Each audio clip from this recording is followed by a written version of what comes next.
Here's the top stories for October 17th. Tiangco says Zaldy Co might acquire a different passport if the DFA doesn't act soon. A magnitude 6 earthquake jolted Surigao Del Norte. Senator Bong Go says he does not know the Discayas. Gaza says the low-pressure area has developed into Tropical Depression Ramil, with signal number 1 raised. Trump warns Hamas that they will have no choice but to go in and kill them if bloodshed persists in Gaza. Former ACO-Bicol party list representative Zaldy Co might end up acquiring a different passport if the Department of Foreign Affairs continues to reject calls to cancel his existing Philippine passport. Navotas City Lone District Representative Tiangco warned on Friday, October 17th. Tiangco hit the DFA and some members of the government for supposedly claiming that the cancellation of Co's passport is illegal. Co is the most prominent figure accused to have received kickbacks from billion-peso anomalous flood control projects.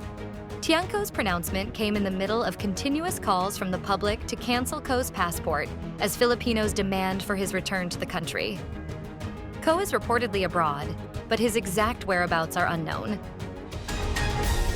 The Philippine Institute of Volcanology and Seismology said a magnitude 6 earthquake shook Surigao del Norte at around 7:03 a.m. on Friday, October 17th.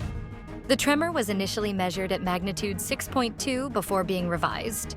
PHIVOLCS said the epicenter was located 22 kilometers southeast of General Luna, Surigao del Norte, at a shallow depth of 28 kilometers.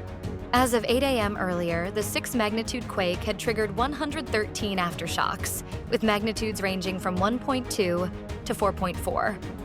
However, none of these were felt. Senator Christopher Bong Go reiterated on Thursday, October 16th, that he does not know contractors Pacifico Curly and Cesara Serra Discaya, despite allegations linking him to the ongoing controversy on government flood control projects.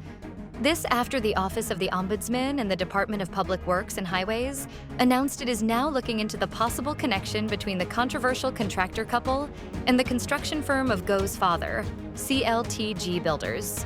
On Wednesday night, the ICI announced that the Discayas have decided to withdraw cooperation in the ongoing ICI investigation.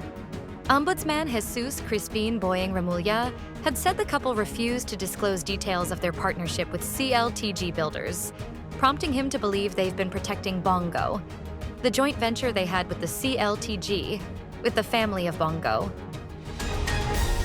The low-pressure area east of southeastern Luzon has intensified into a tropical depression and was named Ramil.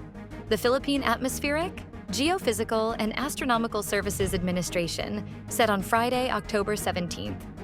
Earlier today, the center of Ramil was estimated 760 kilometers east of Virac, Catanduanes, packing maximum sustained winds of 55 kilometers per hour near the center and gustiness of up to 70 kilometers per hour. Pagasa weather specialist Grace Castañeda said Ramil is expected to approach Catanduanes by Saturday morning or afternoon, October 18th, and may make landfall over Aurora or Quezon by Sunday morning or afternoon, October 19th. Before crossing northern and central Luzon.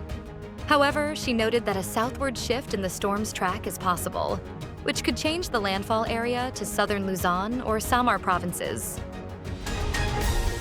President Donald Trump on Thursday warned Hamas that they will have no choice but to go in and kill them if internal bloodshed persists in Gaza. The grim warning from Trump came after he previously downplayed the internal violence in the territory since a ceasefire and hostage deal between Israel and Hamas went into effect last week in the 2-year war. The ceasefire plan introduced by Trump had called for all hostages, living and dead, to be handed over by a deadline that expired Monday. But under the deal, if that didn't happen, Hamas was to share information about deceased hostages and try to hand them over as soon as possible. Stay updated with the latest news. Visit our website at www.mb.com.ph or follow us on social media. Thanks for tuning in to the Manila Bulletin Daily Rundown.